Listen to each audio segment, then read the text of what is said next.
अस्सलामुअलैकुम class, this is Mohammad Hashim से and you guys are watching mathematics में हाशिम से। बेटा आज की क्लास का आगाज करेंगे और आज की क्लास के अंदर we will be discussing NED 2009 mathematics portion.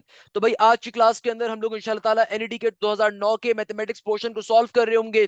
Again एक बहुत इंपॉर्टेंट अनाउंसमेंट कि बेटा मैंने तमाम पास पेपर्स को सॉल्व करवाया हुआ है 2020 ऑनवर्ड जितने भी थे, और अब इस लेक्चर सीरीज के अंदर 1999 से लेके आज तक जितने भी एनईडी के पेपर्स आए उन सबको सॉल्व करवा रहा हूँ। तो भाई ये तमाम लेक्चर सीरीज बेतहाशा इंपॉर्टेंट है। और सबसे इंपॉर्टेंट बात, बेटा एप्टीट्यूड के अंदर एनईडी के टेस्ट के अंदर ना सिर्फ ये पास पेपर्स इंपॉर्टेंट होंगे 100% नंबर लेने के लिए, मगर आपको अपनी पूरी तैयारी भी करनी है। तो भाई अगर आप अपनी तमाम सब्जेक्ट्स की पूरी तैयारी करना चाहते हैं तो उसके लिए मेरे एप्टीट्यूड बैच को भी ज्वाइन अप कर सकते हैं। उसकी फीस बहुत कम होगी और उसके अंदर आपकी तमाम यूनिवर्सिटीज की तैयारी भी कवर करवाई जाएगी, चाहे वो नस्ट हो, फास्ट हो, एनईडी हो, आईबी हो, लम्स हो, जीआईकेआई हो, प्याज हो, यूईटी हो, कॉमसेट्स हो, या फिर रांची यूनिवर्सिटी हो या दाऊद हो। हर चीज की तैयारी उसी पर्टिकुलर हम बैच में कर रहे होंगे। प्लस तमाम पास्ट पेपर्स को भी वहां पे मैं लाइव कवर करवा रहा होता हूं, तो भाई आप उसको भी ज्वाइन अप कर सकते हो लाजमी तौर के ऊपर।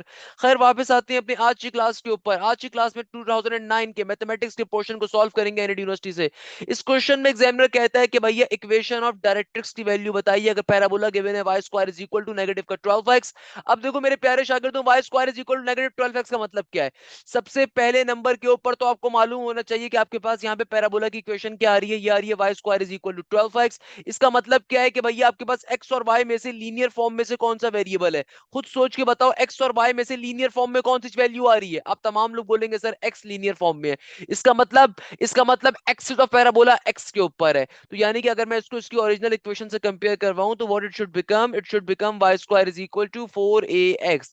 तो यानी कि बेटा 4a के सामने 12 आ रहा है, तो इसका मतलब क्या है? 4a की वैल्यू आ गई 12 के बराबर, तो a की वैल्यू क्या आ जाएगी? 4 3 12। यानी कि a की वैल्यू किसके बराबर आ जाएगी? 3 के बराबर आ जाएगी। अच्छा तो बेटा अब देखो हमारे पास सिंपल तरीके से यहाँ पे ए की वैल्यू हमारे पास आ चुकी है। एग्जामिनर मुझसे क्या कह रहा है, क्या फाइंड करके बताओ, इक्वेशन ऑफ डायरेक्ट्रिक्स की वैल्यू को फाइंड करके बताओ। हमें ये बात मालूम है कि बेटा इक्वेशन ऑफ डायरेक्ट्रिक्स किसके बराबर होगा? भाई डायरेक्ट्रिक्स की इक्वेशन अगर मेरे पास एक्स एक्सिस का पैराबोला आ रहा है तो इसका मतलब इक्वेशन ऑफ डायरेक्ट्रिक्स क्या होगी? भाई ये बराबर होगी x is equal to negative a के। तो क्या बन जाएगा? ये बन जाएगा x is equal to negative का साइन ए की वैल्यू क्या है? 3 के बराबर। तो अगर मैं -3 को दूसरी तरफ शिफ्ट करूं तो वहां पे आके क्या बन जाएगा? बेटा ये हो जाएगा हमारे पास सिंपल तरीके से x प्लस का 3 इक्वल टू 0। तो option number D will be the correct answer. D for dogs, D for dogs. तो डॉग इसका मतलब क्या होगा मेरा बेटा? मेरा करेक्ट आंसर होगा। तो क्वेश्चन क्या हो गया? चुटकी बजा के सॉल्व हो गया। भाई क्या मसले की बात है इसके अंदर? अब देखो नेक्स्ट क्वेश्चन मजे का आ रहा है। इस क्वेश्चन में एग्जामिनर कहते हैं find the harmonic mean between 10 and 40। अब देखो इस क्वेश्चन में एग्जामिनर क्या कह रहे हैं? Find the harmonic mean between 10 and 40। यानी कि भैया आपको हार्मोनिक मीन का फॉर्मूला अप्लाई करना है। हार्मोनिक मीन का फॉर्मूला क्या होता है? ये होता है 2ab divided by a plus का b। तो अब आपके पास देखो पहला एक्सट्रीम नंबर आ रहा है 10, दूसरा एक्सट्रीम नंबर आ रहा है 40। तो क्या बन जाएगा? ये हो जाएगा सिंपल 2 का 2। a की वैल्यू क्या है? a बराबर है 10 के, b बराबर है किसके? 40 के। नीचे डिवीजन में क्या आ जाएगा? 10 प्लस का 40 यानी कि 50। तो क्या बन गया बेटा? ये हो गया मेरे पास जीरो से एक जीरो कट गया। और यहाँ पे क्या हो जाएगा? 5 1 जार 5, 5 2 जार 10। और ये क्या बन जाएगा? 2 2 जार 4 और 4 4 जार 16। यानी कि क्या आंसर आ जाएगा? 16 आ जाएगा आंसर। तो option apple will be the correct answer. Option apple will be the correct answer. Next question में एग्जामिनर कहता है number of terms in the geometric progression 3 6 12 dot dot dot dot 1536। अब देखो मेरे प्यारे शागिर्दों, always remember this thing. GP के अंदर खास बात क्या होती है कि कॉमन रेशियो हमेशा throughout the sequence similar रहता है। अगर एग्जामिनर कह रहा है कि सीक्वेंस जीपी का है तो उसका मतलब कॉमन रेशियो सेम रहेगा। तो कॉमन रेशियो निकालते कैसे हैं? कॉमन रेशियो निकाला जाता है second term divided by first term. तो 6 डिवाइडेड बाय 3 यानी कि 2, यानी कि आर की वैल्यू किसके बराबर आ गई? 2 के बराबर आ गई। नॉर्मल सी बात है। अब देखो मुझे लास्ट टर्म गिवन है, टीएन की वैल्यू गिवन है 1536, और मुझे फर्स्ट टर्म भी गिवन है दैट इज ए। तो अगर मुझे यहाँ पे एन निकालना है, एन का मतलब क्या? नंबर ऑफ टर्म्स हमें फाइंड करनी है ना। तो एन निकालने के लिए फॉर्मूला क्या होगा? मैं कहता हूँ कि यार टीएन इज इक्वल टू या a n is equal to a r की पावर एन माइनस का 1। तो टीएन क्या है? टीएन मेरे पास आ रहा है 1536 इक्वल टू के बाद ए किसके बराबर है? ए बराबर है 3 के। आर की वैल्यू क्या है? आर बराबर है 2 के। पावर में क्या आ जाएगा? एन माइनस का 1। ये 3 देखो यहाँ पे मल्टीप्लाई हो रहा है, वहां पे जाके डिवाइड हो जाएगा। तो क्या बन जाएगा? ये हो जाएगा बेटा हमारे पास 1536 डिवाइडेड बाई 3 इक्वल टू के बाद क्या होगा? इक्वल टू के बाद 2 की पावर में n माइनस का 1। तो भाई 3 1 जार 3, 3 के टेबल में 15 कहाँ पे होता है? 3 4 जार 12 होता है। और आपके पास 3 5 जार 15 होता है, सही ना? डायरेक्टली हो जाएगा ना, 3 5 जार 15 होता है। ओके, आगे क्या हो जाएगा? 3 1 जार 3 हो जाएगा और 3 2 जार 6। तो 512 बन गया। क्या बन गया मेरे प्यारे शागिर्दों? 512 इक्वल टू के बाद क्या? 2 की पावर में n माइनस का 1। अब देखो हमारे पास चूंकि पावर के अंदर n आ रहा है तो मुझे इस n को निकालना है। तो मैं क्या करूंगा, मैं सिंपल तरीके से यहाँ पे चेक करूंगा कि 512 टू की किस पावर पे आता है। यानी कि मेरी कोशिश होगी कि इक्वल टू के आमने सामने टू की फॉर्म में वैल्यू आ जाए ताकि पावर्स को इक्वेट करवाया जा सके। अब देखो 512 क्या होता है, 512 होता है टू की पावर 9 होगा ना, टू की पावर 9 विल बी 512, ऐसे ही है मेरा प्यारा बेटा। टू की पावर 9 क्या होगा, 512, क्यों 512 टू 1024 होता है जो कि टू की पावर 10 होता है। इसका मतलब टू की पावर 9 होता है 512, कैलकुलेटर पे चेक भी कर सकते हो। और टू की पावर n माइनस का 1 एज इट इज। अब मैं यहाँ पे सिंपल तरीके से पावर्स को क्या करवा दूंगा, इक्वेट करवा दूंगा। तो मेरा बेटा क्या बन जाएगा, ये हो जाएगा 9 is equal to n minus का 1। माइनस का 1 जब दूसरी तरफ जाएगा तो प्लस का 1 हो जाएगा, तो n की वैल्यू क्या आ जाएगी, 9 प्लस का 1 सिंपल 10 के बराबर। यानी कि n की वैल्यू किसके बराबर आ जाएगी, 10 के बराबर। यानी कि हमारे पास सिंपल तरीके से बेटा n की वैल्यू आ जाएगी 10 के बराबर। हमारा यहाँ पे आंसर आ गया। यानी कि option dogs will be the correct answer, option dogs will be the correct answer. Next question देखते हैं एग्जामिनर क्या कह रहा है। एग्जामिनर कहता है कि भैया if roots of X square plus का 2p प्लस का 10x प्लस का p स्क्वायर प्लस का 5 equal to 0 are equal, then p is equal to dash. बेटा कभी भी देखो रूट्स अगर आपको इक्वल गिवन है ना, इसका मतलब क्या है कि भाई आपके पास डिस्क्रिमिनेंट की वैल्यू हमेशा बराबर होगी किसके, जीरो के। अब डिस्क्रिमिनेंट होता है क्या है भाई, d बराबर होता है हमारे पास किसके, बी स्क्वायर माइनस के 4ac के। अब ये b क्या है, a क्या है, c क्या है, तो देखो किसी भी इक्वेशन के अंदर a क्या होता है, a कहते हैं स्क्वायर बेस्ड टर्म का कोफिशिएंट। बी कहा जाता है जो भी आपके पास सिंगल पावर वाला वेरिएबल होता है उसका कोफिशिएंट, जो कि इस केस में आ रहा है 2p प्लस का 10। और हमारे पास यहाँ पे कांस्टेंट क्या है, जो भी आपके पास ए और बी के अलावा चीज बच जाती है वो पूरी की पूरी चीज आपको कांस्टेंट कंसीडर होती है। अब देखो एग्जामिनर ने मुझसे क्या कहा है, रूट्स कैसे हैं, रूट्स इक्वल हैं। कभी भी दुनिया में अगर रूट्स इक्वल होंगे इसका मतलब ही क्या होगा, रूट्स इक्वल होने का मतलब ये होगा कि भाई सिंपल तरीके से बी स्क्वायर माइनस का 4ac बराबर है किसके, जीरो के। तो अगर मैं इसको सिंप्लीफाई करूंगा तो बेटा बी किसके बराबर है, देखो बी यानी कि बी का मतलब क्या है, 2p प्लस का 10 और बाहर होल स्क्वायर का होल स्क्वायर, आगे क्या हो जाएगा माइनस का 4a, ए बराबर है 1 के। और c बराबर है किसके बेटा, c बराबर है हमारे पास सिंपल तरीके से p स्क्वायर प्लस का 5 इक्वल टू के बाद जीरो का जीरो। अब आप बैठ के इसको अगर सिंप्लीफाई करवाओगे तो क्या बन जाएगा, ये हो जाएगा a प्लस बी का होल स्क्वायर, तो it should become 4p square plus का 10 2 20 इन 20 2 हमारे पास ये हो जाएगा 40p। आगे क्या हो जाएगा, आगे हो जाएगा 10 का स्क्वायर इज 100। आगे देखो ये माइनस का जो 4 है ना, ये अंदर जाके दोनों टर्म से मल्टीप्लाई हो जाएगा, तो इट शुड बिकम नेगेटिव का 4p स्क्वायर और प्लस माइनस का माइनस, तो 5 4 दर क्या हो जाएगा 20 इक्वल टू 0। अब आप एक जैसी टर्म को सिंप्लीफाई करवा दीजिए, 4p स्क्वायर से negative 4p square cancel out हो गया।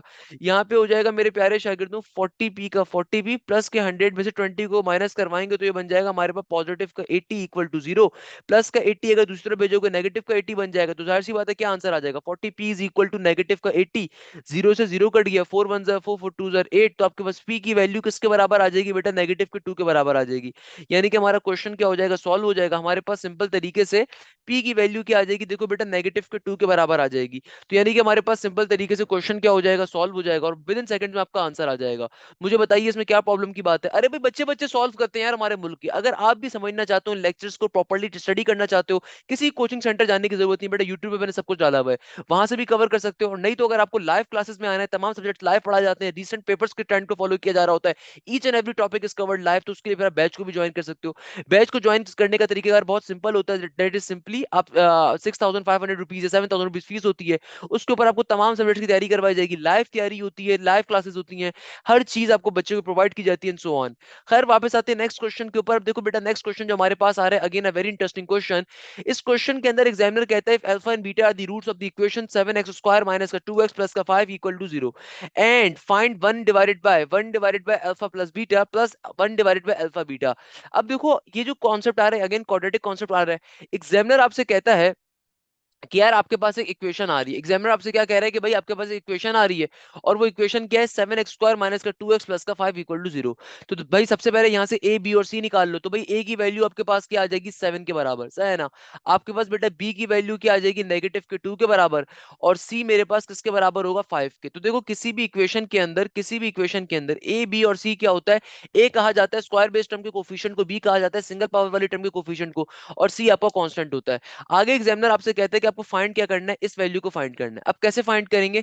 सबसे पहले हम लोग निकालेंगे यहाँ पे sum of root. Alpha plus beta किसके बराबर होता है? देखो सम ऑफ रूट यानी कि अल्फा प्लस बीटा निकालने का दुनिया में फॉर्मूला होता है, ये फॉर्मूला होता है माइनस का बी डिवाइडेड बाय ए। तो भाई ये माइनस का साइन एक फॉर्मूले का है, और देखो बी की वैल्यू भी मेरे पास क्या है, नेगेटिव का 2, तो नेगेटिव का 2 आ गया ऊपर।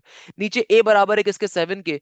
तो ये हमारे पास क्या आ जाएगा, ये आ जाएगा negative negative positive 2 divided by 7। तो यानी कि अल्फा प्लस बीटा की वैल्यू क्या आ गई, 2 डिवाइडेड बाय 7 के बराबर। अब देखो सिमिलरली हम लोग अल्फा डॉट बीटा निकालेंगे। अल्फा डॉट बीटा निकालने का फॉर्मूला होता है, ये बराबर होता है सी डिवाइडेड बाय ए के। तो बेटा देखो सी किसके बराबर है, सी बराबर है 5 के, ए बराबर है 7 के, तो अल्फा डॉट बीटा की वैल्यू आ गई 5/7 के। अब एग्जामिनर आपसे क्या कह रहा है, एग्जामिनर कहता है सॉल्व करके बताओ 1 डिवाइडेड बाय अल्फा बीटा। क्या सॉल्व करके बताओ 1 डिवाइडेड बाय अल्फा बीटा? तो 1 divided by alpha plus beta, तो अल्फा प्लस बीटा की देखो वैल्यू क्या निकाली हम लोगों ने, ये आई है 2 डिवाइडेड बाय 7 के। आगे प्लस का साइन है, 1 डिवाइडेड बाय अल्फा बीटा, तो अल्फा बीटा की वैल्यू क्या आई है, ये आई है 5/7।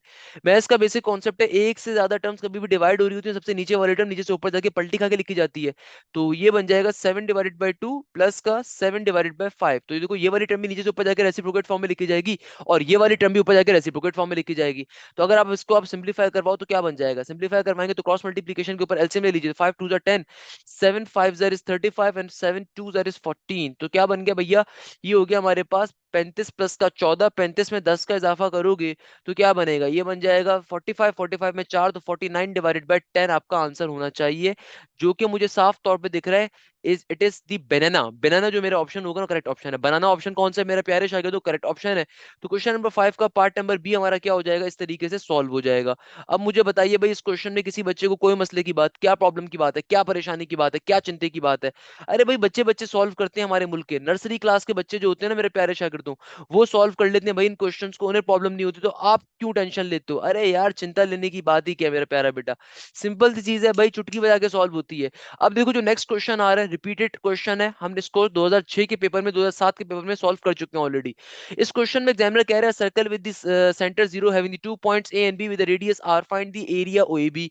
अब देखो भाई area of the sector of a circle पूछा हुआ है, इसका फॉर्मूला क्या होता है, हाफ आर स्क्वायर थीटा के बराबर होता है। सिंपल सी बात है यार, आपसे area of the sector of a circle पूछ रहा है कि यार आपके पास एक सर्कल आ रहा है, सर्कल का सेंटर गिवन है, 2 पॉइंट्स गिवन है। तो भाई लेट्स सपोज एक पॉइंट ए है, एक पॉइंट बी है, सर्कल का सेंटर आपको गिवन है 0 के ऊपर। तो एग्जामिनर पूछ रहा है इस पर्टिकुलर पार्ट का एरिया क्या होगा, तो ये बराबर होता है हाफ आर स्क्वायर थीटा के। तो सिंपल वे में क्वेश्चन क्या हो जाएगा, सॉल्व हो जाएगा। क्लियर है?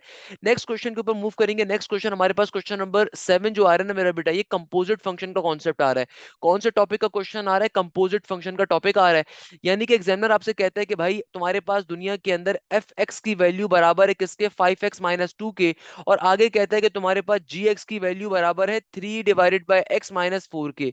एग्जामिनर कहता है फाइंड एफ इंटू जी इंटू एक्स, यानी कि एग्जामिनर क्या कह रहा है, फाइंड करके बताओ कि अगर तुम जी की वैल्यू को एफ में डालते हो तो आंसर क्या आएगा। अब देखो सॉल्व कैसे करेंगे, हमारे पास यहाँ पे जो भी जी का फंक्शन आ रहा है इसको उठा के एफ में डाल लेंगे। कंपोजिट फंक्शन का कॉन्सेप्ट यही कहता है। कंपोजिट फंक्शन में बेसिकली करते क्या है, एक फंक्शन को दूसरे फंक्शन में उठा के डाला जाता है। तो अगर मैं इस काम को परफॉर्म करूंगा तो क्या बन जाएगा, ये हो जाएगा हमारे पास, अल्लाह भला करे, यानी कि देखो मैं एफ इंटू जी एक्स का मतलब क्या है कि मैं जी के फंक्शन को उठा के, कंप्लीट फंक्शन को उठा के एफ में प्लॉट कर दूंगा, सही है ना। तो देखो यहाँ पे क्या हो जाएगा, 5 का 5 एज इट इज, और ये जो जी एफ का इनपुट है ना, इसमें जी की वैल्यू आ जाएगी। तो ये बन जाएगा simply 3 divided bye x minus का 4, और आगे माइनस का 2 एज इट इज का एज इट इज। अब आप इसको फर्दर सिंपलीफाई करवाओगे तो क्या बन जाएगा, ये हो जाएगा 5 3 jar 15 divided by x minus का 5 4 जार 20 माइनस का 2 एज इट इज। तो फर्दर सिंपलीफिकेशन करवाओगे तो ये ऑब्वियसली आपके पास आ जाएगा 15 divided by x minus 20 minus 20 minus का 2 क्या बन जाएगा, माइनस का 22। तो option cats will be the correct answer, option cats will be the correct answer. Question number 7 हमारे पास इस टॉपिक का एंड हो गया। भैया क्या मसले की बात है इसमें, क्या प्रॉब्लम की बात है, क्या चिंता की बात है? लोग फालतू में आप लोग परेशान हो रहे हो, इतना मुश्किल चीज है। अरे भाई कुछ मुश्किल नहीं है, each and everything is very simple. आप सिंपल वे में सॉल्व करोगे बच्चों की तरह, मेरा बेटा आंसर आ जाएगा। कोई इशू की बात ही नहीं है, कोई प्रॉब्लम की बात ही नहीं है। अब देखो नेक्स्ट क्वेश्चन में एग्जामिनर क्या कह रहा है। नेक्स्ट क्वेश्चन के अंदर एग्जामिनर कह देता है कि भाई इंटीग्रेशन 3x² प्लस का 4x प्लस का 2 होल पावर के अंदर नेगेटिव का हाफ है। होल पावर के अंदर क्या है मेरा बेटा, नेगेटिव का हाफ है।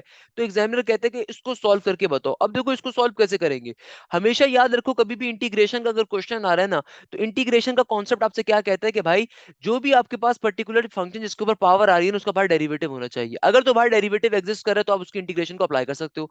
अब देखो ये क्वेश्चन गिवन क्या है, ये क्वेश्चन गिवन है इंटीग्रेशन, इंटीग्रेशन, अच्छा मैं इंटीग्रेशन में यहाँ पे सिंबल लगा देता हूँ। नॉर्मल इंटीग्रेशन ऐसे ही सिंबल होता है भाई, है ना। इंटीग्रेशन सिंपल, आगे एग्जामिनर कह रहे हैं 3x² प्लस का 4x प्लस का 2 होल पावर में एग्जामिनर कहता है नेगेटिव का हाफ है, आगे कहता है कि ब्रैकेट के अंदर आ रहा है सिंपल 3x प्लस का 2 और बाहर dx का dx एज इट इज। देखो यहाँ पे अगर मैं यहाँ पे पावर फॉर्मूला इंटीग्रेशन का अप्लाई करना चाहता हूँ तो फंक्शन का बाहर डेरिवेटिव होना कंपलसरी है। 3x स्क्वायर का डेरिवेटिव क्या होगा बेटा 6x होगा, 4x का डेरिवेटिव क्या होगा बाहर 4 होगा, 2 का डेरिवेटिव 2 होगा। यानी कि बाहर मेरे पास 6x प्लस का 4 एग्जिस्ट करना चाहिए जो कि भी एग्जिस्ट नहीं कर रहा है। इसका मतलब पहले मैं डेरिवेटिव कंप्लीट करवाऊंगा। डेरिवेटिव कंप्लीट करवाने के लिए मैं क्या करूंगा भाई, इस पूरी टर्म को भी 2 से मल्टीप्लाई करवा दूंगा, इधर भी 2 लेकर आ जाऊंगा, 2 से मल्टीप्लाई करवाऊंगा तो 6x प्लस का 4 बन जाएगा। इसीलिए पहले मैं डेरिवेटिव कंप्लीट करवाऊंगा, 2 से मल्टीप्लाई 2 से डिवाइड, तो ये बन जाएगा इंटीग्रेशन 3x स्क्वायर प्लस का 4x प्लस का 2 होल पावर में क्या है बेटा नेगेटिव का हाफ और 3 टू जार 6x प्लस का 6x प्लस का 4 as it is by dx का dx एज इट इज। तो बेटा देखो हम लोगों ने सिंपल यहाँ पे बाहर डेरिवेटिव कंप्लीट करवा दिया। अब फाइनली मैं इंटीग्रेशन का फॉर्मूला अप्लाई करवा सकता हूँ, तो हाफ का हाफ देखो एज इट इज बन गया।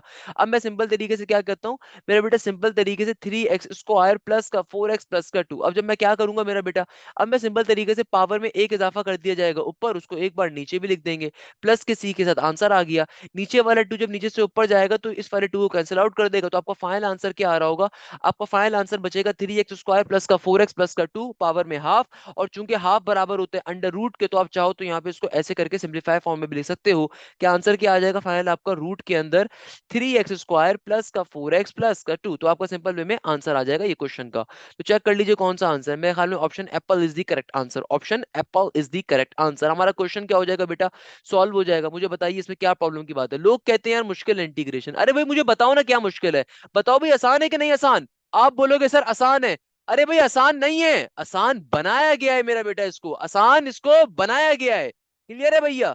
नेक्स्ट क्वेश्चन में एग्जामिनर कहता है कि भैया सॉल्व करके बताओ integration x divided by x square plus का 1, कहता है सॉल्व कर लो भाई, बहुत ही सिंपल कॉन्सेप्ट है मेरा प्यारा बेटा, कैसे सॉल्व करोगे देखो, हमेशा ये बात जहन में रखिएगा।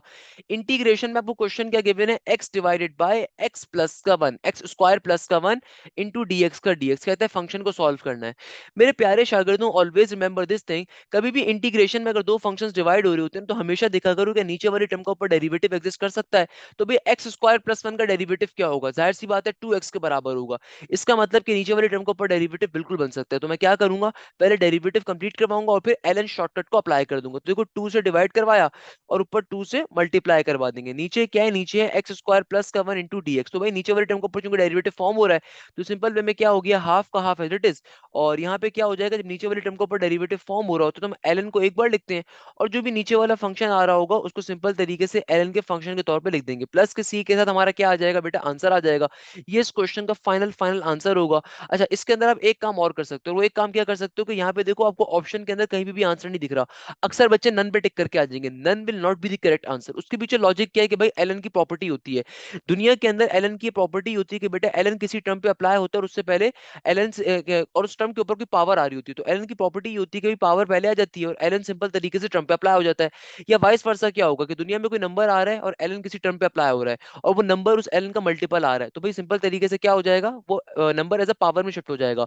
तो यहाँ पे अगर आप गौर से देखो तो हाफ जो आ रहा है ना, ये इस पूरी टर्म से मल्टीप्लाई हो रहा है और एल एन एक टर्म पे अप्लाई हो रहा है, तो सिंपल तरीके से ये हाफ एज अ पावर चला जाएगा, तो क्या बन जाएगा, ये हो जाएगा एल एन का L N into X square plus का 1 होल पावर में हाफ। तो ये इस क्वेश्चन का करेक्ट आंसर होगा option number C. Option number D पे टिक करके आओ, गलत आ जाएगा मेरा बेटा, क्लियर है। अब देखो नेक्स्ट क्वेश्चन ग्रेडियंट का क्वेश्चन आ रहा है, हर पेपर के अंदर ग्रेडियंट का क्वेश्चन एक तो बेतहाशा पूछा जा रहा होता है, तो इंपॉर्टेंट क्वेश्चन है मेरे प्यारे शागिर्दों, आपको मालूम होना चाहिए। इस क्वेश्चन में एग्जामिनर क्या कह रहा है, ग्रेडियंट बताइए इस कर्व का। आपको कर्व क्या गिवन है, आपको कर्व गिवन है y is equal to X minus का 3 होल यहाँ पे आगे आ रहा है सिंपल तरीके से एक्स स्क्वायर प्लस का 2। एग्जामिनर कहते हैं ग्रेडियंट निकालना है। अब देखो ग्रेडियंट निकालने का शॉर्टकट चाहो तो वो अप्लाई कर दो, शॉर्टकट अप्लाई करना वैसे यहाँ पे ज्यादा आसान है, क्योंकि यहाँ पे या तो आप दो ब्रैकेट्स को पहले बैठ के मल्टीप्लाई करवाओ, लंबी फनकारी करोगे। उससे आसान तरीका क्या है कि दोनों आप पर्टिकुलर यहाँ पे टर्म्स के ऊपर शॉर्टकट अप्लाई कर दो। शॉर्टकट अप्लाई करने के लिए सिंप्लीफिकेशन आपको करवानी पड़ेगी। सिंप्लीफिकेशन बेटा कैसे करवाओगे कि सिंपल तरीके से दोनों ब्रैकेट्स को आपस में मल्टीप्लाई करवाओ, कैसे करवाओगे, एक्स जाके एक्स स्क्वायर से मल्टीप्लाई होगा तो एक्स क्यूब बन जाएगा, एक्स जाके प्लस के 2 से मल्टीप्लाई होगा तो 2x बन जाएगा, नेगेटिव 3 जाके जब एक्स स्क्वायर से मल्टीप्लाई होगा तो नेगेटिव का 3x स्क्वायर बन जाएगा, नेगेटिव 3 प्लस 2 से मल्टीप्लाई होगा तो नेगेटिव का 6 बन जाएगा, सही है ना। अब तमाम वैल्यूज को एक साइड पे शिफ्ट कर दो तो क्या हो जाएगा, जीरो का यहाँ पे जीरो आ गया, प्लस के y को वहां भेज दीजिए, तो ये बन जाएगा एक्स क्यूब प्लस का 2x माइनस का 3x² माइनस का 6 और माइनस का y। अब देखो मेरी शॉर्टकट आपसे क्या कहती है, मेरी शॉर्टकट बेटा आपसे ये कहती है कि दुनिया में कभी भी अगर आपको किसी भी टर्म का स्लोप निकालना हो या ग्रेडियंट निकालना हो तो उसको सॉल्व करने की एक शॉर्टकट फॉर्मूला है। शॉर्टकट फॉर्मूला ये है कि भाई आपने सिंपल तरीके से एक दफा क्या करना है, आपने सिंपल तरीके से डायरेक्टली एक दफा x के रिस्पेक्ट से डेरिवेटिव लेना है keeping the other variable as constant. यानी कि मैं इस पूरी इक्वेशन का एक दफा डेरिवेटिव लूंगा x के रिस्पेक्ट से keeping the other variable as constant, तो क्या बन जाएगा, एक्स क्यूब का डेरिवेटिव हो जाएगा 3x² प्लस के 2x का डेरिवेटिव हो जाएगा प्लस का 2 और नेगेटिव के 3x² का डेरिवेटिव हो जाएगा नेगेटिव का 6, माइनस के 6 का डेरिवेटिव भी 0 हो जाएगा, y का derivative as a constant treat होगा तो खत्म हो गया। और एक दफा इसी इक्वेशन का डेरिवेटिव आप y की रिस्पेक्ट से लोगे keeping the other variable as constant, तो x क्यूब का डेरिवेटिव क्या हो जाएगा 0, 2x का डेरिवेटिव भी 0, 3x² का डेरिवेटिव भी 0, नेगेटिव के 6 का डेरिवेटिव भी 0, खाली नेगेटिव के y का डेरिवेटिव क्या होगा नेगेटिव का 1। देखो मैंने आपसे क्या कहा, ये शॉर्टकट बेतहाशा इंपॉर्टेंट होता है। शॉर्टकट आपसे क्या कहता है कि आप एक दफा पूरी इक्वेशन का डेरिवेटिव लोगे x के रिस्पेक्ट से keeping the other variable as constant, एक दफा आप किसके रिस्पेक्ट से डेरिवेटिव लोगे मेरा बेटा, x के रिस्पेक्ट से डेरिवेटिव लोगे keeping the other variable as constant, और फिर नीचे डिवीजन में जाओगे, डिवीजन में जाने के बाद y की रिस्पेक्ट से डेरिवेटिव लोगे keeping the other variable again as constant, keeping the other variable as constant. तो भाई याद रखिएगा बड़ा इंपॉर्टेंट कॉन्सेप्ट होता है। अब जब आपने ये काम कर दिया, अब आपने सिंपल x की वैल्यूज को प्लॉट करवाना है, x की वैल्यूज को प्लॉट करवाने के बाद अब आपने सिंपल तरीके से जो काम करना है वो क्या होगा भाई, सिंपल वे में अब आप वैल्यू सिंपलीफाई करवा के निकाल लोगे। तो भाई x की वैल्यू क्या है 1 के बराबर, तो क्या बन जाएगा, जहां जहां x आ रहे हैं वहां 1 डाल दो, यानी कि कुछ भी नहीं बचा, सिंपल, यानी कि 1 का स्क्वायर भी 1 ही होता है ना, तो क्या हो गया 3 प्लस का 2, 3 प्लस का 2 5, 5 में से 6 निकालोगे तो ऑब्वियसली नेगेटिव का 1, और नीचे एक नेगेटिव का 1 ऑलरेडी आ रहा है, नेगेटिव से 1 से नेगेटिव कट जाएगा, पॉजिटिव का 1 और यहाँ पे बाहर एक नेगेटिव साइन और एग्जिस्ट कर रहा है, तो आंसर क्या आ जाएगा नेगेटिव का 1 ही आंसर आ रहा होगा।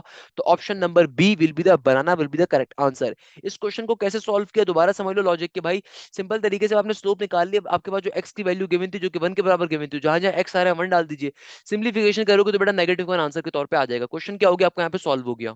अच्छा तो बेटा अब देखो हमारे पास जो नेक्स्ट क्वेश्चन आ रहा है, it is one of the most important question. तो बेटा देखो इस क्वेश्चन में एग्जामिनर हमसे क्या कह रहा है, इस क्वेश्चन के अंदर एग्जामिनर मुझसे बड़ी सिंपल सी बात करता है। एग्जामिनर कह रहा है कि भैया if a b and c are 0,5 4,7 and 1,3 respectively, find the equation parallel to ab and passing through the point c। अब देखो इसका मतलब क्या है, आपसे एग्जामिनर कह रहा है कि आपके पास 3 पॉइंट्स हैं a b और c, यानी कि एक लाइन है जो लाइन इन 2 पॉइंट्स के पैरेलल है, एक लाइन इन 2 पॉइंट्स के पैरेलल है और वो पॉइंट सी से पास कर रही है। सॉल्व करने का आसान तरीका क्या होता है, वैसे एक नॉर्मल तरीका जो सॉल्व करने का ना ये है कि भाई ए बी के ऊपर आप इक्वेशन ऑफ लाइन की वैल्यू निकालो और वो ऐसे निकालो कि भाई उसको वो हमेशा इस पॉइंट सी को भी सेटिस्फाई कर रही हो। मगर इसको सॉल्व करने का एक पैटर्न और भी है कि यार देखो आपसे एग्जामिनर क्या कह रहा है कि आपको जो भी आंसर में इक्वेशन गिवन है ना वो एक ऐसी इक्वेशन है जो कि इन 2 पॉइंट से बनने वाली इक्वेशन ऑफ अ लाइन के पैरेलल होगी, प्लस वो हमेशा पॉइंट सी से पास कर रही होगी। तो भाई आप सिंपल तरीके से जो पॉइंट सी है ना बारी बारी अपनी तमाम इक्वेशन में डाल के चेक कर लो किस पे सेटिस्फाई हो रहा है, जिसपे सेटिस्फाई हो रहा होगा वो करेक्ट आंसर होगा। फॉर एग्जाम्पल मैं इधर डाल के चेक करता हूँ 1,3 को, मुझे साफ तौर पर दिख रहा है सारी वैल्यूज ही पॉजिटिव में आ रही है, तो कभी भी करेक्ट आंसर नहीं होगा 0 क्योंकि 1 प्लस का 6 प्लस का 5 आंसर पॉजिटिव ग्रेटर देन 0 ही मिल रहा होगा, तो कभी भी option number D correct answer नहीं हो सकता। ऑप्शन नंबर बी अगर मैं देखूं तो 1 - का 6 नेगेटिव का 5 बनेगा, -5 -5 नेगेटिव का 10 बन जाएगा, तो ये भी 0 = 0 नहीं बनेगा, ऑप्शन सेटिस्फाई नहीं होता। यहाँ पे अगर मैं देखता हूँ तो 1 + का 6 7 - का 5 ये भी कभी करेक्ट आंसर नहीं हो सकता। इधर देख लेते हैं भैया, ये हो जाएगा 1 - का 6, तो 1 - का 6 ये ऑब्वियसली नेगेटिव का 5 प्लस का 5 बनेगा, तो ये मेरा करेक्ट आंसर होगा, option number A will be the correct answer. तो भाई देखो चूंकि एग्जामिनर ने साफ तौर पे लिखा हुआ है कि आपका जो पॉइंट 1,3 है ना, आपकी जो इक्वेशन है वो बेसिकली इस पॉइंट सी से पास कर रही है, यानी कि आपकी जो लाइन है वो बेसिकली इस पॉइंट से पास कर रही है। इसका सिंपल मतलब क्या हुआ कि बेटा मेरी जो लाइन है वो इस पॉइंट सी से अगर पास कर रही है, डेट सिंपली मींस कि लाइन हमेशा इस पॉइंट को सेटिस्फाई कर रही होगी। तो हमने सिंपल तरीके से क्या करना है बेटा, ऐसे पॉइंट को ढूंढना है और ऐसे पर्टिकुलर पॉइंट की वैल्यू को देखना है कि जो पॉइंट इन तमाम इक्वेशंस के अंदर से इक्वेशन को सेटिस्फाई कर रहा हो। क्योंकि देखो दुनिया में कोई भी जो लाइन होती है ना, अगर उस लाइन के ऊपर कोई पॉइंट एग्जिस्ट करता है तो हमेशा वो उसकी इक्वेशन को सेटिस्फाई करेगा। कोई कर्व ले लो, कोई सर्कल ले लो, कोई भी चीज ले लो, अगर उसके ऊपर कोई पॉइंट एग्जिस्ट करते हैं तो हमेशा उसकी इक्वेशन को भी सेटिस्फाई करेगा। ये बेसिक कॉन्सेप्ट होता है। तो खैर आगे चलते हैं नेक्स्ट क्वेश्चन के ऊपर। नेक्स्ट क्वेश्चन जो आ रहा है बेटा ये आपके पास कैलकुलेटर बेस्ड क्वेश्चन है, इसको आप नॉर्मल वे में सॉल्व नहीं कर सकते। इस क्वेश्चन में एग्जामिनर कहता है कि भाई साइड ए की वैल्यू गिवन है, साइड बी की वैल्यू भी गिवन है, साइड सी की वैल्यू भी गिवन है। एग्जामिनर कहता है find the value of alpha. अब देखो आपके पास किसी भी ट्राइंगल के अंदर कभी भी अगर तमाम साइड्स की वैल्यूज आ जाए तो मेरे प्यारे शागिर्द हो, हमेशा हम लोग कोसाइन लॉ का सहारा लेते हैं। कोसाइन लॉ हमसे क्या कहता है, कोसाइन लॉ बेटा ये कहता है कि भाई सिंपल तरीके से a square is equal to simple तरीके से बी स्क्वायर प्लस का सी सी स्क्वायर माइनस का 2bc माइनस का 2bc, आगे क्या हो जाएगा कॉस अल्फा। अब देखो ए का स्क्वायर यानी कि सिंपल तरीके से ये बन जाएगा 15.3 का स्क्वायर। अब ये क्वेश्चन कैलकुलेटर बगैर सॉल्व नहीं कर सकते, तो इसलिए कैलकुलेटर अलाउ, डायरेक्टली कैलकुलेटर पे कर लेंगे, क्योंकि भाई अगर तो कैलकुलेटर बगैर सॉल्व करना होता ना तो एग्जामिनर पॉइंट में वैल्यूज नहीं देता, फिर हम उसके बगैर भी करवाने को तो यार मैं उसके बगैर भी करवा दूं, मगर अगेन वो आपका टाइम जाया होगा, फजूल की बात है, उसके बगैर ही कर लेते हैं। बी की वैल्यू क्या गिवन है मेरे बेटा, बी की वैल्यू गिवन है 20.9 का होल स्क्वायर, प्लस का सी की वैल्यू क्या गिवन है 34.7 का होल स्क्वायर। आगे एग्जामिनर कह रहा है माइनस का 2bc, तो अगेन बी की वैल्यू क्या है, बी बराबर है मेरा बेटा किसके 20.9 के, और सी बराबर है किसके 34.7 के, इंटू कॉस अल्फा का कॉस अल्फा।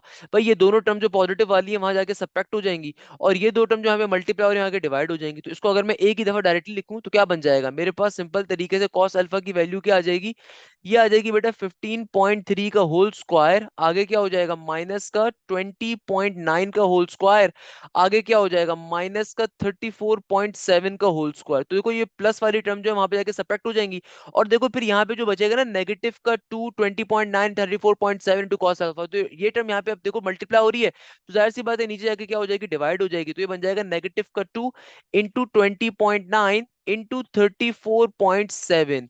अब आपने क्या करना है, इसको सिंपलीफाई करवा देना। सिंपलीफाई कैसे करवाओगे बेटा, सिंपल तरीके से कैलकुलेटर में डालो तमाम वैल्यूज को, कैलकुलेटर को उठाओ और उसके अंदर पहले लिखो 15.3 का होल स्क्वायर, उसमें से माइनस करवाओ किसको 20, कैलकुलेटर चलाना आता है ना सबको, 20.9 का होल स्क्वायर, आगे क्या है आगे है माइनस का 34.7 का होल स्क्वायर, और नीचे डिवीजन में आएगा नेगेटिव का 2 मल्टीप्लाई बाय 20.9 मल्टीप्लाई बाय 34.7, तो ये बन रहा है 0.9699। तो अगर मुझे इसका कॉस इनवर्स लेना होगा तो कॉस अल्फा की देखो वैल्यू क्या आ गई हमारे पास, कॉस अल्फा की वैल्यू जो आ रही है ये आ रही है किसके बराबर आई थी 0.969 के, 0.9699 के आंसर आ गया। अब मैं कॉस इनवर्स इसके ऊपर अप्लाई करूंगा तो आंसर क्या आ जाएगा 14.456 के, तो अराउंड 14.09 किसके बराबर आंसर आ रहा है 14.09 के। तो क्या आंसर आएगा कॉस इनवर्स अल्फा, यानी कि अल्फा की वैल्यू क्या आ जाएगी कॉस इनवर्स के अंदर, ये आ जाएगी 14.09 की 14.09। अब देखो कंफ्यूज करने के लिए एग्जामिनर ने दो 14 वाले क्वेश्चंस दिए हुए हैं, तो कभी भी कैलकुलेटर अलाउ होता है ना तो एग्जामिनर फिर करीब करीब के आंसर देता है। तो याद रखिएगा कि भाई जहां जिस यूनिवर्सिटी में कैलकुलेटर अलाउ नहीं होता ना वहां पे आपको बड़े मार्जिन के ऑप्शंस गिवन होते हैं। अब चूंकि यहाँ पे कैलकुलेटर अलाउ है तो आप डायरेक्टली सॉल्व करो तो आंसर क्या होगा 14.09 के बराबर आपका करेक्ट आंसर होगा, और क्वेश्चन चुटकी बजा के हमारा सॉल्व हो जाएगा। भाई सिंपल बेसिक क्वेश्चन, इसमें क्या मुश्किल बात है, कोई मसले की बात नहीं है, बच्चे बच्चे सॉल्व कर सकते हैं। बाय द वे मैंने कैलकुलेटर की तमाम ट्रिक्स भी सॉल्व करवाई हुई है, डिस्क्रिप्शन के अंदर आपको लिंक उसका भी मिल जाएगा। कैलकुलेटर बेस्ड ट्रिक्स का तो उसमें परेशान होने की जरूरत नहीं है, कुछ चिंता करने की जरूरत नहीं है, बेसिक कॉन्सेप्ट होता है, आसान कॉन्सेप्ट होता है, कोई इसमें मतलब परेशान होने की जरूरत नहीं है। क्लियर है मेरे प्यारे शागिर्दों। अब देखो नेक्स्ट कॉन्सेप्ट के ऊपर हम मूव कर सकते हैं। नेक्स्ट क्वेश्चन जो हमारे पास आ रहा है again a very important question. इस क्वेश्चन में एग्जामिनर कहता है the eccentricity of the ellipse को फाइंड करना है। अब देखो कभी भी आपके पास इलिप्स का क्वेश्चन है और आपको एसेंट्रिसिटी निकालनी है, कोई भी चीज निकालनी है, हमेशा सबसे पहले देखा करो आया आपके पास जो इलिप्स गिवन है ना, it is a perfect ellipse और not give perfect ellipse, it is a perfect hyperbola not a perfect hyperbola. Perfect ellipse कैसे चेक करोगे, देखो हमेशा अपने कोफिशिएंट्स को मल्टीप्लाई करो। ये 16 को अगर मैं 25 से मल्टीप्लाई करता हूँ जो इक्वल टू के इस तरफ कांस्टेंट आ रहा है क्या ये उसके बराबर होगा। देखो हमेशा देखो परफेक्ट इलिप्स से परफेक्ट हाइपरबोला का मतलब क्या होता है कि जो भी आपको एक्स स्क्वायर वाई स्क्वायर के साथ कोफिशिएंट गिवन है उनको डायरेक्टली आपस में मल्टीप्लाई करो।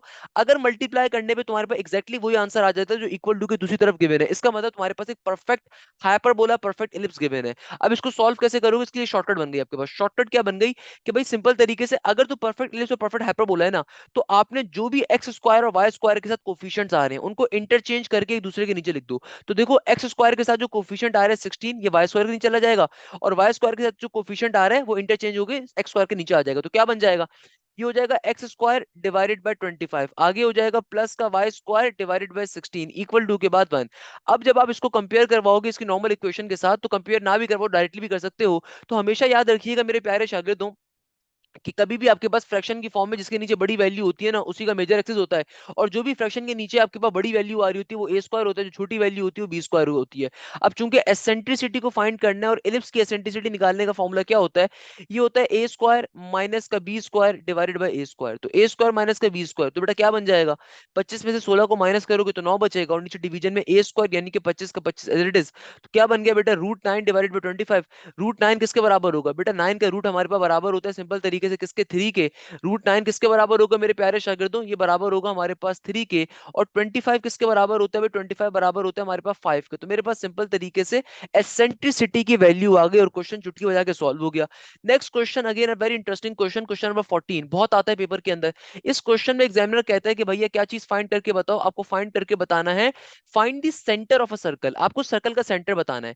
देखो कभी भी आपको कोई इक्वेशन गिवन हो सर्कल की और आपसे एग्जामिनर सेंटर मांग रहा है ना, पहले तो इस इक्वेशन को नॉर्मल फॉर्म में कन्वर्ट किया करो। अभी जो आपके पास इक्वेशन आ रही है ना, ये स्टैंडर्ड फॉर्म में, जनरल इक्वेशन फॉर्म में नहीं आ रही है। क्या आ रही है, ये आपके पास आ रहा है 2x² प्लस का 2y², 2x² प्लस का 2y², आगे आ रहा है माइनस का 4x, आगे आ रहा है बेटा पॉजिटिव का 8y, आगे आ रहा है मेरे पास प्लस का 7 इक्वल टू 0। यानी कि देखो मेरे प्यारे शागिर्दों, हमारे पास सिंपल तरीके से ये एक सर्कल की इक्वेशन आ रही है, सही है ना। अब अगर मेरे पास इस सर्कल की इक्वेशन आ रही है तो I know this particular concept कि भाई अगर ये चीज सर्कल की इक्वेशन है तो इसको सॉल्व करने की लॉजिक क्या होगी, इसको सॉल्व करने का कॉन्सेप्ट क्या है। देखो सॉल्व करने का कॉन्सेप्ट बहुत ही इंटरेस्टिंग होता है कि आप सबसे पहले कोशिश करोगे कि भाई x² और y² के कोफिशिएंट 1 होने चाहिए। क्योंकि देखो दुनिया के अंदर जो सर्कल की इक्वेशन की स्टैंडर्ड फॉर्म होती है ना, वो क्या होती है, x² प्लस का y² प्लस का 2gx प्लस का 2fy प्लस का c इक्वल टू 0। यानी कि हमेशा याद रखिएगा x² और y² का कोफिशिएंट 1 के बराबर होना चाहिए। अभी चूंकि 1 के बराबर नहीं है तो आप यहां से कॉमन ले लीजिए पूरी इक्वेशन में से 2 को, उसके बाद आप मेरी शॉर्टकट को अप्लाई कर सकते हो, मगर पहले x² y² का कोफिशिएंट 1 होना चाहिए लाजमी। तो मैं यहां से पूरी इक्वेशन में से अगर 2 को कॉमन लूंगा तो क्या बन जाएगा, ये हो जाएगा x² प्लस y², आगे हो जाएगा माइनस का 2x, आगे हो जाएगा 2 4 8 और आगे हो जाएगा 7 डिवाइडेड बाय 2। क्योंकि देखो हमने क्या करा, पूरी इक्वेशन में से 2 को कॉमन ले लिया और जो भी कॉमन लिया उसको 0 से जाके, जब कॉमन ले लिया तो जाहिर सी बात 0 जाके डिवाइड करवाऊंगा तो खत्म हो जाएगा 2।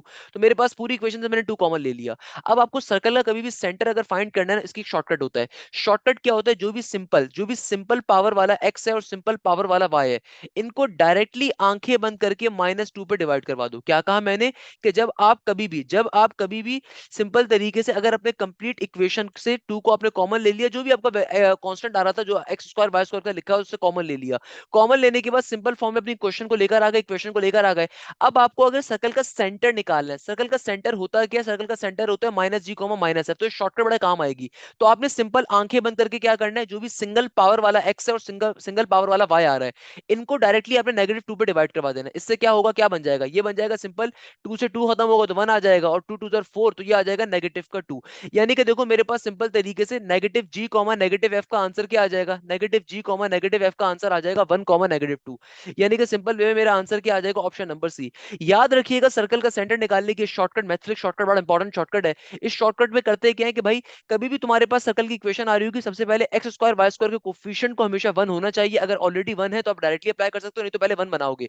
उसके बाद जो भी सिंगल पावर वाला x और सिंगल पावर वाला y आ रहा है उसमें से हमेशा उसको डायरेक्टली -2 के ऊपर डिवाइड करोगे तो आपके पास डायरेक्टली सर्कल का सेंटर आ जाएगा। नेक्स्ट क्वेश्चन में एग्जामिनर अगेन, यार ये क्वेश्चन भी लास्ट पेपर में आया हुआ है भाई, मतलब अगेन वही चीज रिपीट हो रही है। Solve the differential equation dy by dx equal xy। तो कैसे सॉल्व करोगे भाई, y को वहां पे आके डिवाइड करवा दीजिए।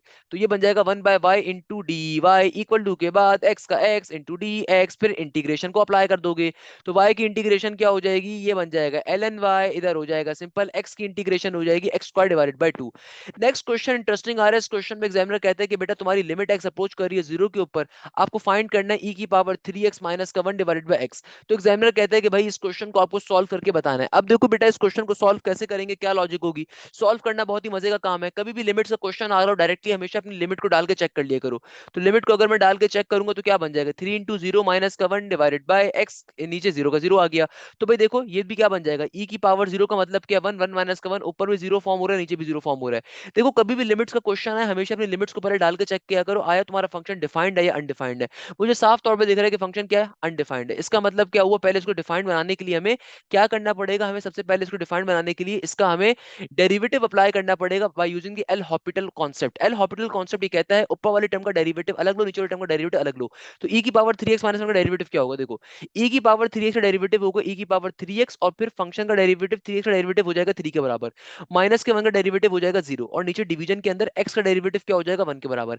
अब मैं फाइनली अगर अपनी लिमिट को अप्लाई करवाता हूँ, जो मेरी लिमिट x अप्रोच कर रहा है 0 के ऊपर, तो ये बन जाएगा e की पावर 3 इंटू 0 और आगे 3 का 3 सही है ना, और नीचे 1 का 1, तो e की पावर 0। देखो दुनिया में किसी भी टर्म की पावर 0 ना मेरा बेटा इसका आंसर 1 होता है। दुनिया में किसी भी टर्म की पावर 0 इसका मतलब क्या होता है 1, दुनिया में किसी भी टर्म की पावर 0 इसका मतलब 1 होता है। तो e की पावर 0 क्या बन जाएगा 1, तो 1 इंटू 3 क्या बन जाएगा 3, यानी करेक्ट आंसर क्या होगा, बनाना। करेक्ट आंसर क्या होगा, बनाना। तो सिंपल वे में क्वेश्चन क्या हो गया, सॉल्व हो गया। तो भाई अगर ये क्वेश्चन समझ में आ रहे हैं, शॉर्टकट आपको समझ में आ रहे हैं, तो आपके ऊपर लाजमी तौर पे फर्ज है कि आप कंप्लीट लेक्चर्स को लो, कंप्लीट तैयारी करो बेटा। सिर्फ पास पेपर्स करने से आपकी पोजीशन नहीं आएगी। अल्हम्दुलिल्लाह मेरा ये रिकॉर्ड है, लास्ट के 4 कंसेक्यूटिव ईयर्स के अंदर मेरे स्टूडेंट्स की पोजीशन आई है एनईडी के अंदर। आपको कोई महंगा कोचिंग सेंटर जो बेकार से बेकार कोचिंग सेंटर है, अनीस हो गया, कोई ग्रेड्स हो गया, कोई भी बेकार कोचिंग सेंटर हो गया बेटा, कोई आपको गारंटी नहीं देगा, कोई आपको तरीके से नहीं पढ़ाएगा, कोई आपके घर पे आके आपको मेहनत नहीं करेगा।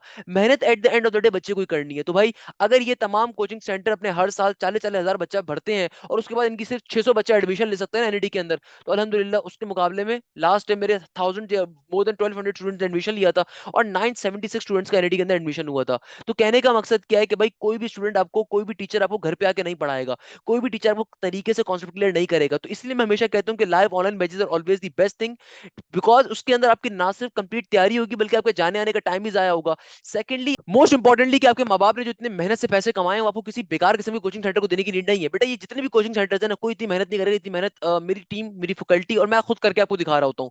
तो भाई अगर आप चाहते हो कि आपके एनईडी के अंदर पोजीशन है, अगर आप चाहते हो कि आपके एनईडी के अंदर टॉप स्कोर है, तो remember this thing, last consecutive 4 to 5 years के अंदर अल्हम्दुलिल्लाह मेरी स्टूडेंट्स के एनईडी के अंदर पोजीशन है और वो एक ही तरीके से पोजीशन आती है जब वो अपनी तरफ से बेस्ट देते हैं, हम 100% मेहनत करते हैं और उनके लिए बहुत तरीके से प्लान होते हैं हमारे पास। तो भाई इस तमाम पेपर्स को क्लास में भी सॉल्व करवा देते हैं। याद रखिएगा aptitude is all about shortcut. जितनी ज्यादा आप शॉर्टकट्स पढ़ोगे, जितनी ज्यादा आप शॉर्टकट्स को अप्लाई करोगे, जितनी ज्यादा आप तरीके से कॉन्सेप्ट को क्लियर अप करोगे, तो आपके अच्छी नंबर भी आएंगे, अच्छी पोजीशन भी आएगी।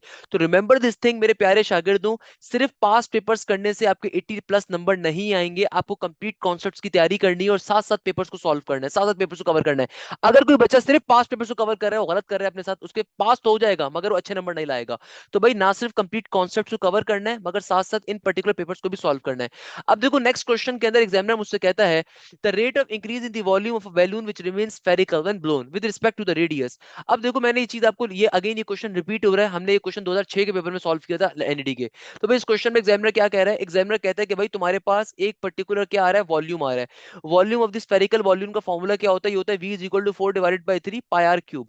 एग्जामिनर कहता है कि भाई तुम्हें रेट ऑफ इंक्रीज निकालना है, किसकी रिस्पेक्ट से, रेडियस की रिस्पेक्ट से। यानी कि भाई ये सिंपल आपके पास डेरिवेटिव का बेसिक कॉन्सेप्ट आ रहा है, तो अप्लाई कर दिए, डेरिवेटिव क्या बन जाएगा।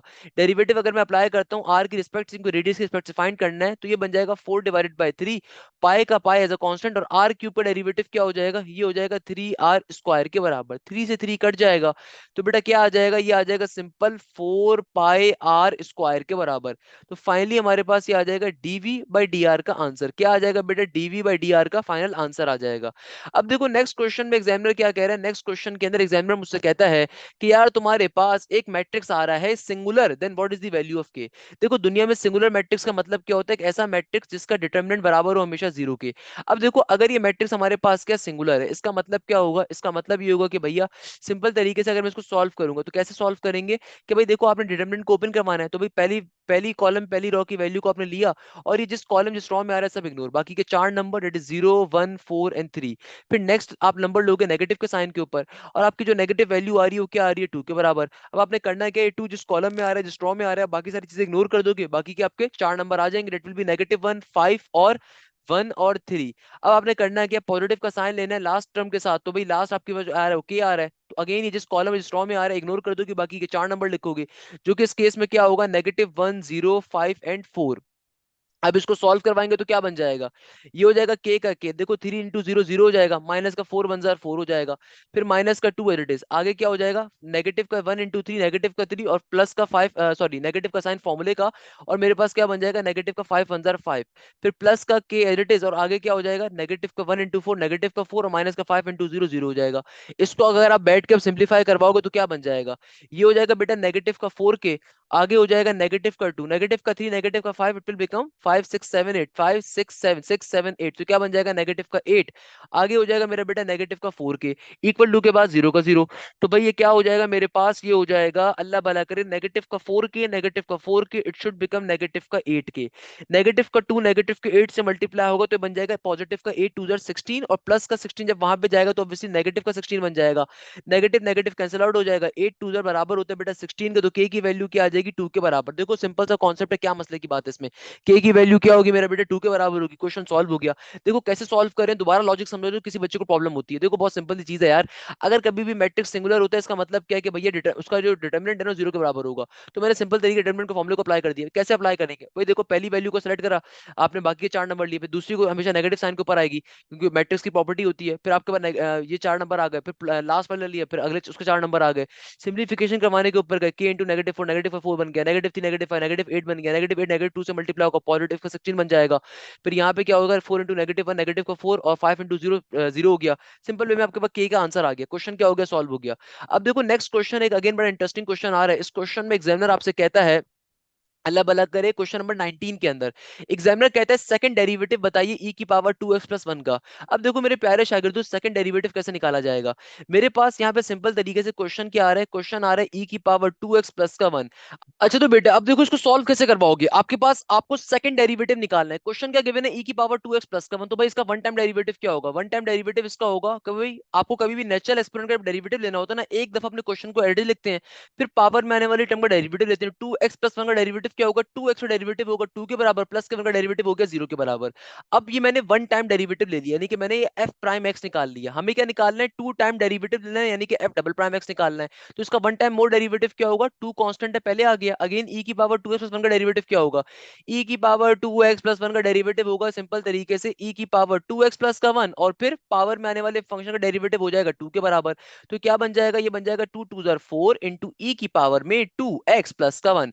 एग्जामिनर मुझसे क्या कह रहा है कि भाई क्या निकालो, x इज इक्वल टू 1 के ऊपर डबल डेरिवेटिव लेना है। तो अब फाइनली लास्ट के अंदर जो x की वैल्यू 1 है उसको प्लॉट करवाऊंगा। अच्छा एक गलती जो मेजोरिटी बच्चे करते हैं ना, मैं हमेशा देखता हूँ इन क्वेश्चंस के अंदर, वो क्या करते हैं, कभी भी आपको कोई भी वैल्यू गिवन होती है ना, वो क्या करते हैं पहले उठा के डाल देते हैं। भाई ये वैल्यू कभी भी पहले नहीं डालनी होती, पहले आपको अपनी लिमिट अप्लाई करनी है, डेरिवेटिव अप्लाई करनी है, इंटीग्रेशन अप्लाई करनी है, उसके बाद सिंपल तरीके से आपने इसको डेरिवेटिव अप्लाई करना है। तो अब क्या करोगे बेटा, आप सिंपल x की वैल्यू 1 को अप्लाई करोगे। सिंपल तरीके से हमेशा याद रखिएगा, कभी भी अगर आपको कोई भी वैल्यू गिवन होती है ना किसी फंक्शन की, वो फंक्शन की वैल्यू पहले नहीं डाली जाती, बल्कि पहले अपनी लिमिट को, डेरिवेटिव को, इंटीग्रेशन को अप्लाई करते हो, उसके बाद देन अप्लाई करते हो लास्ट में। तो अब मैं जो x की वैल्यू 1 है अब डालूंगा तो क्या बन जाएगा, ये बन जाएगा 4 इंटू ई का ई, 2 की पावर x का x पे 1 आ जाएगा, प्लस का 1, तो 2 इंटू 1 प्लस का 1, तो क्या बन जाएगा, ये बन जाएगा e की पावर क्यूब। तो क्या आ जाएगा, 4 इंटू ई की पावर क्यूब। क्वेश्चन सॉल्व हो गया। अच्छा तो बेटा अब देखो नेक्स्ट क्वेश्चन जो आपके पास आ रहा है ना, इंपॉर्टेंट क्वेश्चन है। अगेन ये क्वेश्चन 2006-2007 के पेपर में मैंने आपको एक्सप्लेन भी किया था। इस क्वेश्चन में एग्जामिनर क्या कह रहा है, एग्जामिनर कहता है b complement is the subset of a complement फिर a and b are the two non empty sets, then which of the following condition is correct.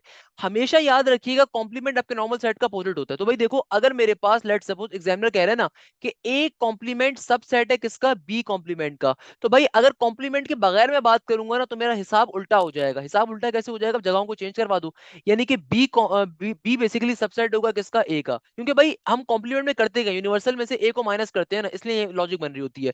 तो भाई फॉर एग्जाम्पल अगर कहीं पे लिखा हुआ है, अगर कहीं पे लिखा हुआ है कि भाई बी कॉम्प्लीमेंट जो है ना वो सबसेट है किसका, ए कॉम्प्लीमेंट का, तो भाई अगर मैं कॉम्प्लीमेंट को रिमूव करूंगा इसका मतलब है क्या बनेगा, ए बेसिकली सबसेट होगा बी का। आपको मैंने 2007 के पेपर में इसको डिटेल के अंदर सेट्स के कॉन्सेप्ट को सॉल्व भी करवाया था, तो ये सेम चीज आ रही है, इसलिए मैं दोबारा यहाँ पे डिटेल के अंदर आपको सेट्स की एग्जांपल देके नहीं समझा रहा, तो मैंने वहां पे समझाया हुआ है आपको ये चीज, है ना। खैर नेक्स्ट क्वेश्चन में एग्जामिनर कहता है the imaginary part of the expression iota minus का 2 डिवाइडेड बाय 5 आयोटा, कहता है सॉल्व करके बताओ। तो भाई कैसे सॉल्व करोगे, सिंपल आपने क्या करना है, यहाँ पे आपके पास कॉम्प्लेक्स नंबर की डिवीजन हो रही है मेरा प्यारा बेटा, तो कॉम्प्लेक्स नंबर की डिवीजन को अप्लाई कर देंगे। तो आयोटा माइनस का 2 डिवाइडेड बाय 5 आयोटा को सॉल्व कैसे करोगे, सिंपल तरीके से बेटा कॉम्प्लेक्स नंबर की जो डिवीजन होती है बेसिकली इट इज रैशनलाइज, तो रैशनलाइजेशन करवाओगे यहाँ पे, यानी कि आपने सिंपल नेगेटिव वाली टर्म से मल्टीप्लाई डिवाइड करवा दी, जो भी नीचे वाली टर्म आ रही है उसका आपने साइन चेंज करके इमेजिनरी टर्म का मल्टीप्लाई डिवाइड करवा दिया। तो क्या बन गया, देखो ऊपर मेरे पास हो जाएगा नेगेटिव का 5 आयोटा, जब आयोटा से मल्टीप्लाई होगा तो इट शुड बिकम नेगेटिव का 5 आयोटा स्क्वायर, और नेगेटिव नेगेटिव पॉजिटिव हो गया, 5 आयोटा जब 2 से मल्टीप्लाई होगा तो ये बन जाएगा 10 आयोटा। नीचे डिवीजन में क्या हो जाएगा बेटा, नेगेटिव का साइन 5 आयोटा, 5 आयोटा से मल्टीप्लाई होगा तो 5 5 25, और ये बन जाएगा आयोटा स्क्वायर। अब आप अगर इसे सिंप्लीफाई करो तो देखो आयोटा स्क्वायर बराबर होता है -1 के, तो नेगेटिव नेगेटिव ये बन गया पॉजिटिव का 5 प्लस का 10 आयोटा, और नीचे डिवीजन में क्या आ जाएगा, नेगेटिव का 25 आयोटा स्क्वायर। तो आयोटा स्क्वायर क्या होता है, -1, तो नेगेटिव नेगेटिव पॉजिटिव हो गया, प्लस का 25। तो बेसिकली ये बन जाएगा आपके पास किसके बराबर, ये बन जाएगा 5 डिवाइडेड बाय 25 प्लस का 10 डिवाइडेड बाय 25। अगर मैं एलसीएम को ब्रेक करता हूँ तो 5 5 जा 25, तो ये हो जाएगा 1 डिवाइडेड बाय 5 प्लस का साइन और 10 डिवाइडेड बाई 25 का मतलब क्या है, 5 टू जा 10 और 5 5 जा 25, तो ये बन जाएगा 2 डिवाइडेड बाई 5 आयोटा। तो ये फाइनली मेरे इस कॉम्प्लेक्स नंबर का आंसर आ रहा होगा। एग्जामिनर आपसे क्या कहता है कि भाई रियल पार्ट या इमेजनरी पार्ट को बताओ, तो भाई एग्जामिनर क्या कह रहा है आपसे, इमेजनरी पार्ट की वैल्यू बताओ। तो इमेजनरी पार्ट क्या होगा, इमेजनरी पार्ट होगा 2 डिवाइडेड बाई 5 के बराबर। तो इमेजनरी पार्ट क्या होगा मेरा बेटा, 2 डिवाइडेड बाई 5 के बराबर।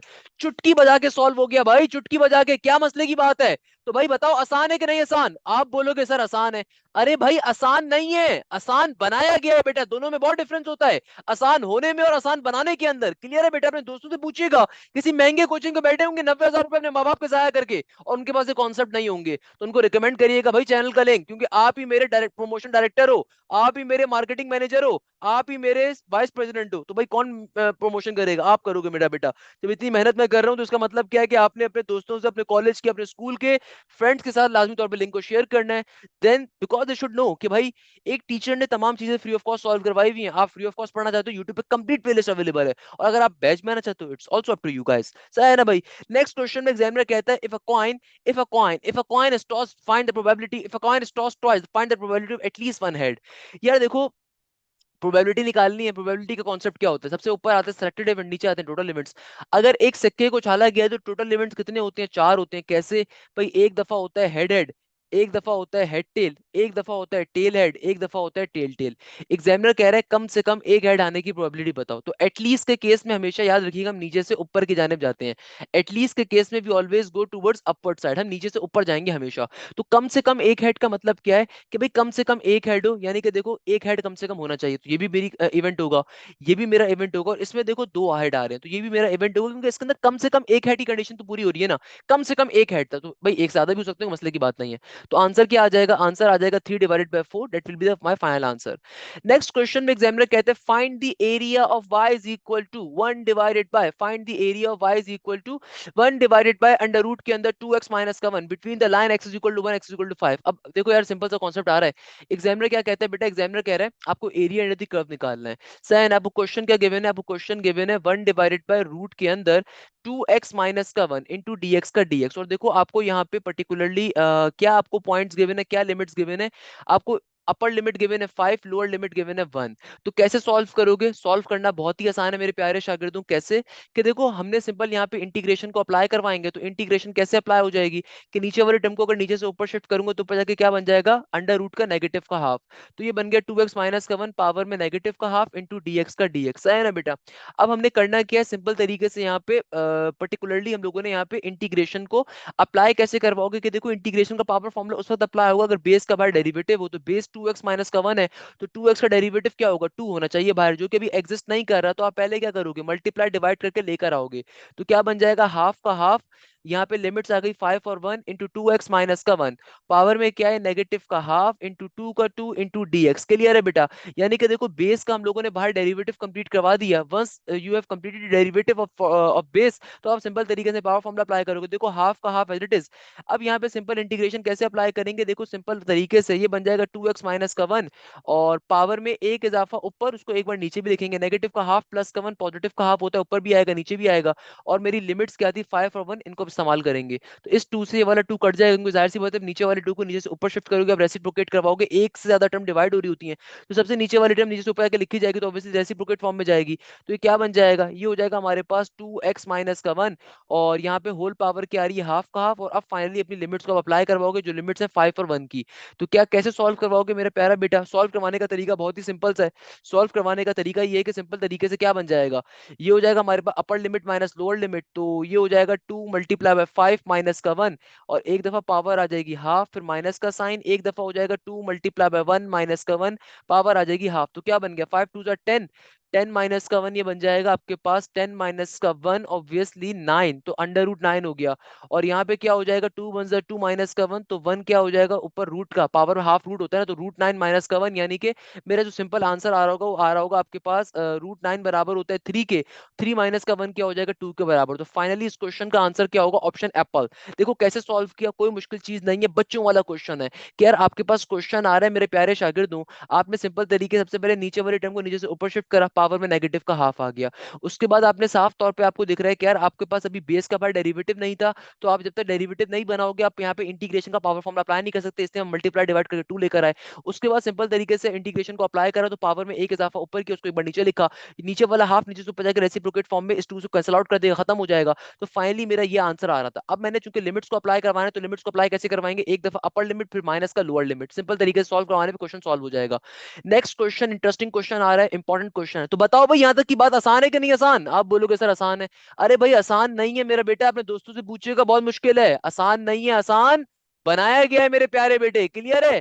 अब देखो नेक्स्ट क्वेश्चन में एग्जामिनर कह रहा है क्वेश्चन नंबर 24 के अंदर एग्जामिनर कहता है मुझसे कि भैया इस क्वेश्चन को क्या करना है, सिंप्लीफाई करना है, सॉल्व करना है। कहता है distance of the point 3 -2 from the point 3x + 4y + का 10। अब देखो distance, point line distance formula हमारे पास दुनिया में क्या होता है, पॉइंट लाइन डिस्टेंस फॉर्मूला ये कहता है कि सिंपल तरीके से ax1 प्लस का by1 प्लस का c1 डिवाइडेड बाय रूट के अंदर आपके पास आ जाएगा a² प्लस का b²। इसको सिंप्लीफाई करना कहते हैं। अब देखो कैसे करोगे, आपके पास देखो इस क्वेश्चन में क्या लॉजिक है, आपको पॉइंट गिवन है, ये पॉइंट आपका x और y है, और आपको a यहाँ पर गिवन है, b ये रहा, आपका c ये रहा। सिंपल तरीके से वैल्यूज को प्लॉट करोगे क्वेश्चन सॉल्व हो जाएगा। तो डिस्टेंस क्या आ जाएगा, a की वैल्यू देखो क्या है, a बराबर है 3 के, और इत्तेफाक से x भी किसके बराबर है, x भी बराबर है 3 के। आगे आ रहा है प्लस का साइन, b किसके बराबर है, b बराबर है देखो बेटा 4 के, और y बराबर है नेगेटिव के 2 के, और हमारे पास c बराबर है किसके 10 के। नीचे डिवीजन में क्या है, रूट के अंदर a² + b², तो अंडर रूट के अंदर a² + b² का मतलब क्या है, 3 का स्क्वायर प्लस 4 का स्क्वायर। तो मेरे प्यारे शागिर्दों क्या हो जाएगा, ये हो जाएगा 3 का स्क्वायर इज 9 माइनस का 4 2 8 प्लस का 10, और नीचे डिवीजन में क्या आ जाएगा, रूट के अंदर 3 का स्क्वायर प्लस का 4, 4 का स्क्वायर तो 3 का स्क्वायर 9 होता है, 4 का स्क्वायर 16 होता है, तो क्या बन गया, 9 में से 8 निकालोगे बेटा तो जाहिर सी बात है प्लस का 1 बचेगा, प्लस का 1 प्लस का 10 ऊपर तो बन गया 11, और आपके पास नीचे क्या हो जाएगा, रूट के अंदर 9 प्लस का 16 √25, √25 बराबर होता है 5 के। तो आपका आंसर क्या आ जाएगा, 11 divided by 5। Option Apple is the correct answer, option Apple is the correct answer. बताइए भाई क्वेश्चन क्या हो गया, सॉल्व हो गया, क्या मसले की बात है भाई, मुझे बताओ। लोग कहते हैं मुश्किल है, अरे भाई बताओ ना कौन कहता है यार मुश्किल है, अरे भाई मुश्किल है कि मुश्किल है, आप बोलोगे सर फिर तो बड़ा आसान है। नहीं बेटा आसान भी नहीं था, आसान बनाया गया था, मुश्किल ही बट आपके लिए आसान बना दिया ना, फिर समझा करो यार।